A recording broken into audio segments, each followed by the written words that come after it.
Movie के start में हमें एक शिपिंग कंटेनर दिखाया जाता है जो कि हांगकांग से साउथ कोरिया में लाया गया था। जब दो आदमी इस कंटेनर को खोलते हैं तो वो दोनों पूरी तरह से शॉक्ड हो जाते हैं क्योंकि इस कंटेनर में एक भी आदमी जिंदा नहीं था, यानी कि सब लोग मर गए थे। इन दोनों को कुछ भी नहीं पता था कि इतने ज्यादा लोग ऐसे कैसे मर गए। तभी वहाँ पर एक सर्वाइवर जो अभी जिंदा था वो इन दोनों आदमियों में से एक का पाँव पकड़ लेता है। ये लोग उसको वहाँ पर बहुत ज्यादा मारते हैं।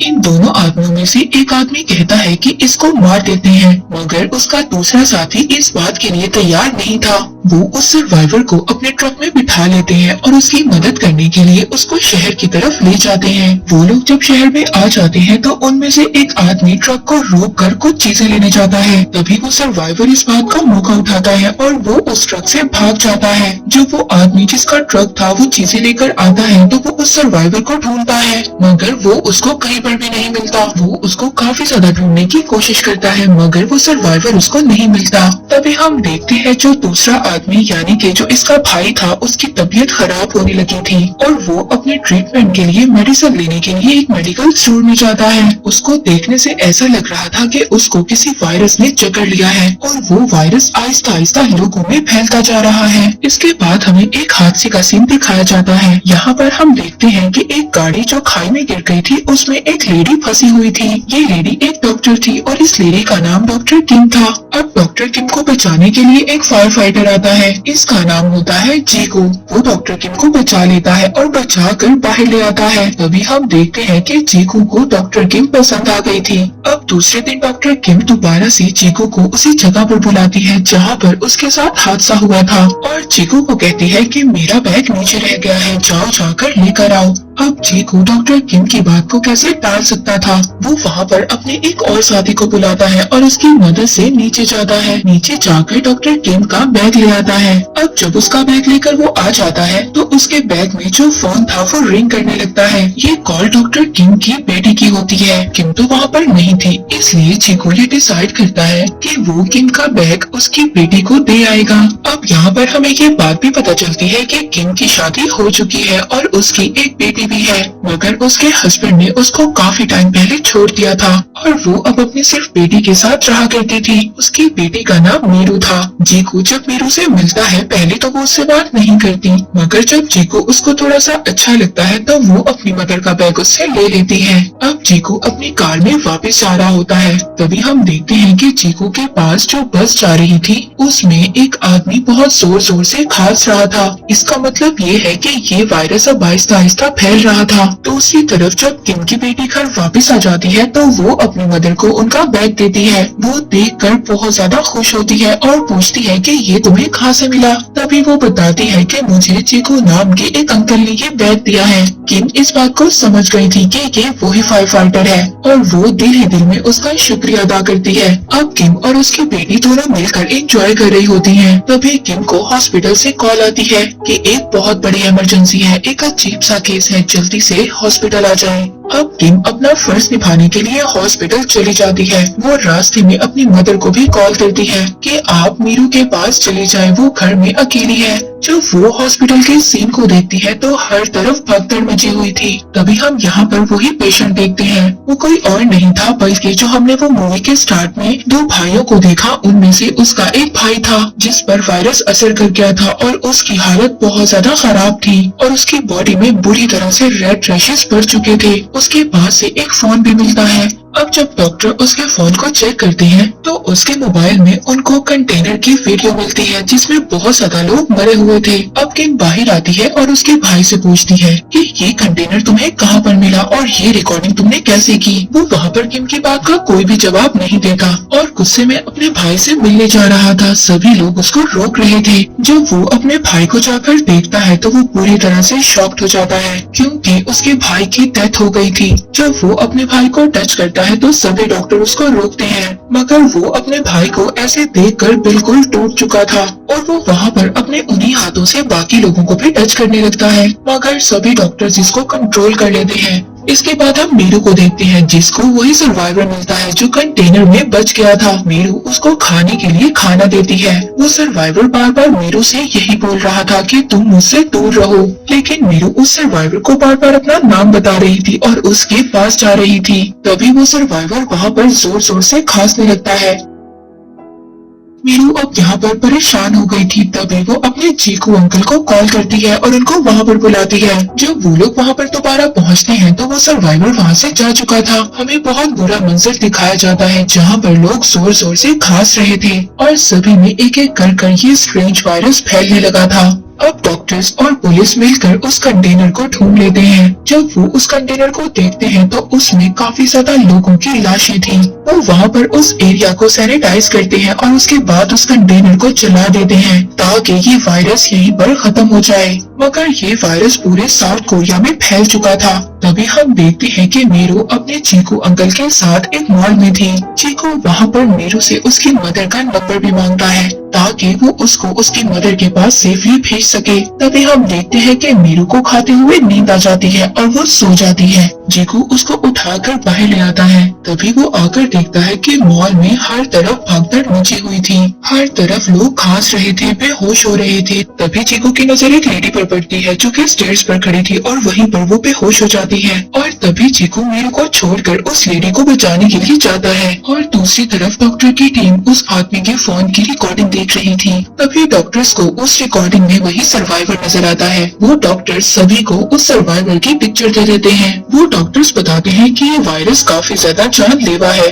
और इस वायरस का नाम है H5N1 और इस वायरस की वजह से एक आदमी 24 या 36 घंटे में मर जाता है। और ये वायरस सबसे पहले चाइना में आया था। किम जिस हॉस्पिटल में काम करती थी वहाँ पर चीफ सभी डॉक्टर्स और लोगों को बुलाते हैं और इस वायरस के बारे में बताते हैं। डॉक्टर्स उनको बताते हैं कि अगर हमने ये वायरस नहीं रोका तो ये वायरस पूरे साउथ कोरिया और नॉर्थ कोरिया में फैल जाएगा। लेकिन वहाँ के चीफ शहर को बंद करना नहीं चाहते थे। तभी वो लोग विंडो से देखते हैं कि एक पेट्रोल पंप पर बहुत बड़ा धमाका होता है जिसकी वजह से सभी गाड़ियां आपस में टकराने लगती हैं। तभी लोग गाड़ियों से बाहर आकर बेहोश होने लगते हैं। तभी वहाँ की गवर्नमेंट ये डिसाइड करती है कि ये पूरे सिटी को इवैक्यूएट कर देंगे और ये सबको इस जगह से कहीं दूर ले जाएंगे। अब सब लोग यहाँ से चले जाते हैं मगर डॉक्टर किम यहाँ से नहीं जाती क्योंकि उसकी बेटी उसके साथ नहीं थी और अब बस एक लास्ट फ्लाइट ही बची हुई थी। तभी वो अपनी बेटी को कॉल करती है और उसका फोन चीकू उठाता है। वो उसको वहाँ पर मॉल के हालात बताता है। वो उसको बताता है कि सभी लोग बुरी तरह से खांस रहे हैं और बेहोश हो रहे हैं। किम उसकी ये बात सुनकर मॉल पहुंचती है। जब वो मॉल जाती है तो वहाँ पर गवर्नमेंट ने लॉकडाउन लगा दिया था, इसलिए हर तरफ अफरा तफरी थी। लोग खाने पर टूट रहे थे। ऐसा लग रहा था कि बस दुनिया खत्म होने वाली है। अब यहाँ पर चीकू मीरू को ढूंढ रहा था। पहले तो वो उसको नहीं मिलती मगर बहुत ज्यादा ढूंढने के बाद वो उसको मिल जाती है। तभी वहाँ पर मिलिट्री आ जाती है और वो सब लोगों को मॉल के अंदर रहने का कहती है। किसी को भी बाहर आने की इजाजत नहीं होती और तभी मॉल का शटर बंद कर दिया जाता है क्योंकि हर चीज को लॉक किया जा रहा था ताकि ये वायरस कहीं और न फैल सके। लेकिन कुछ लोग भागते हुए उस शटर से बाहर आ जाते हैं जिसमें ये तीनों भी होते हैं। डॉक्टर किम यहाँ पर चीकू को भी कहती है कि लास्ट फ्लाइट बची हुई है, तुम भी मेरे साथ चलो। मगर चीकू उसके साथ जाने से मना कर देता है। वो कहता है कि मेरा काम है लोगों को बचाना, इसलिए अब वो अपने एक साथी को वहाँ पर बुलाता है और शटर में फंसे हुए लोगों को वहाँ से निकालने लगता है। डॉक्टर किम अपनी बेटी को लेकर एयरपोर्ट पहुंच जाती है। बस चेकिंग के बाद वो लोग जाने ही वाले थे। तभी वहाँ पर मीरू खांस देती है। मीरू को खांसते हुए एयरपोर्ट का स्टाफ देख लेता है। एयरपोर्ट का स्टाफ उनको रोक लेता है। वो कहते हैं कि वो लोग आगे नहीं जा सकते।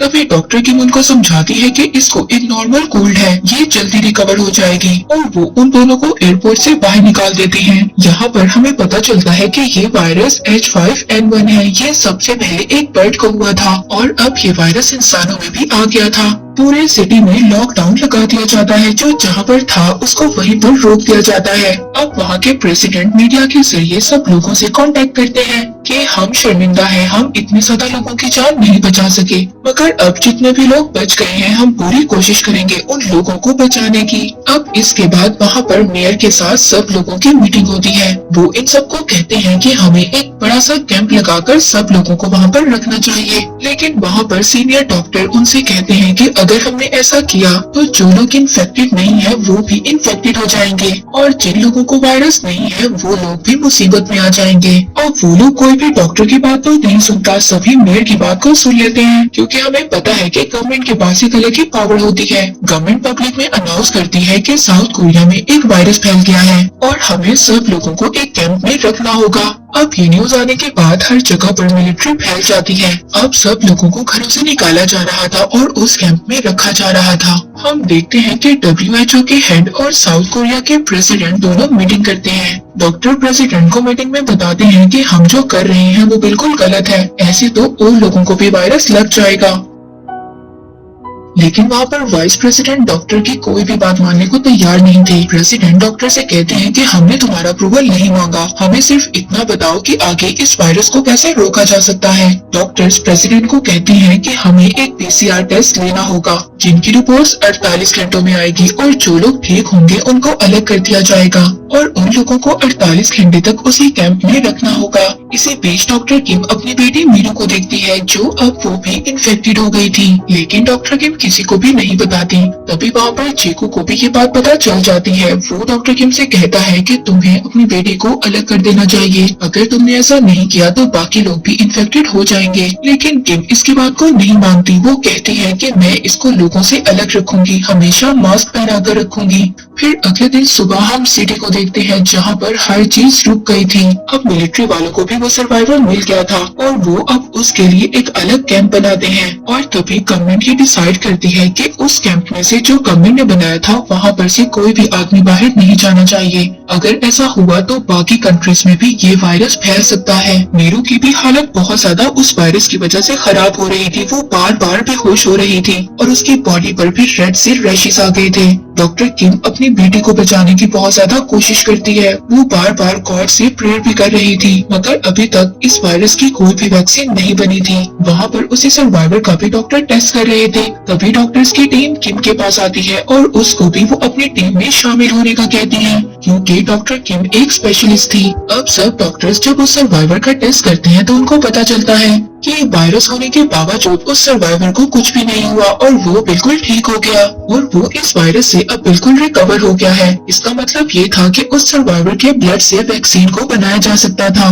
इसके बाद वहाँ पर जो डॉक्टर्स थे वो अपने सीनियर डॉक्टर को वीडियो कॉल करते हैं और वो अपने सीनियर डॉक्टर से पूछते हैं कि हम इस सर्वाइवर के ब्लड से एक सीरम बनाना चाहते हैं। ये डॉक्टर उनको परमिशन दे देते हैं। फाइनली ये लोग सीरम बना लेते हैं और रिजल्ट भी पॉजिटिव आता है। उन्होंने वो सीरम बना लिया था। वो लोग काफी ज्यादा खुश हो गए थे, लेकिन इस सीरम को लगाने के लिए लोगों को काफी टाइम चाहिए होगा। तभी हम वहाँ पर देखते हैं कि डॉक्टर किम एक सीरम चुरा लेते हैं। डॉक्टर किम अपनी बेटी को वो इंजेक्शन लगा देती है, मगर तभी वहाँ पर आर्मी के लोग आ जाते हैं। वो डॉक्टर किम पर गुस्सा करते हैं और कहते हैं कि तुमने इसे यहाँ पर क्यों रखा हुआ है, ये बाकी लोगों को भी इन्फेक्टेड कर देगी। और हमें यहाँ पर पता चलता है कि डॉक्टर किम ने अपनी बेटी को इंजेक्शन लगा दिया था, लेकिन वो बेहोश थी। वो आर्मी के लोग मीरू को बेहोश देखकर ये समझते हैं कि वो मर चुकी है और वो उसको वहाँ से ले जाते हैं। डॉक्टर किम को भी वहाँ पर बेहोश कर दिया जाता है। जीकू भी कैंप से बाहर आता है और वो वहाँ पर किम और मीरू को ढूंढने लगता है, मगर तभी वो अपने सामने एक बहुत ही खौफनाक मंजर देखता है।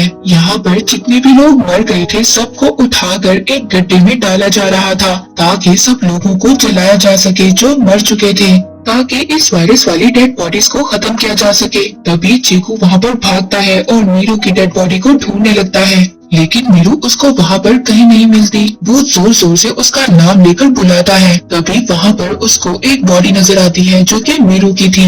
वो उसको उठाता है और गले लगा लेता है। तभी उसको पता चलता है कि मीरू अभी भी जिंदा है। दूसरी तरफ किम को भी होश आ गया था और वो भी अपनी बेटी को ढूंढ रही थी, लेकिन वो उसको कहीं पर भी नहीं मिलती। इसके बाद हम यहाँ पर एक बहुत ही इमोशनल सीन देखते हैं। हम एक सोल्जर को देखते हैं जो अपनी मदर को ढूंढ रहा था। तभी उसको उसकी मदर मिल जाती है, लेकिन उसको पता चलता है कि उसकी मदर भी इन्फेक्टेड हो चुकी है। उस सोल्जर को अभी तक ये पता था कि इस वायरस की कोई भी वैक्सीन नहीं बनी है। वो सोल्जर अपनी मदर के गले लग जाता है क्योंकि उसकी मदर मरने वाली थी। मगर तभी कुछ लोग उस सोल्जर को उसकी मदर से अलग कर देते हैं और उसको मारने लगते हैं। उस सोल्जर की मदर सबसे कहती है कि मेरे बेटे को मत मारो, उसकी कोई गलती नहीं है। तभी दूसरी तरफ हम चीकू को देखते हैं जो मीरू को लेकर भाग रहा था। तभी वहाँ पर एक आर्मी वाला उसको भागते हुए देख लेता है और उस पर फायरिंग करता है। मगर तभी बहुत ज्यादा लोग आर्मी वालों पर अटैक कर देते हैं और उनको मारने लगते हैं। तभी किम को ये बात याद आती है कि उसकी बेटी के पास एक वॉकी टॉकी है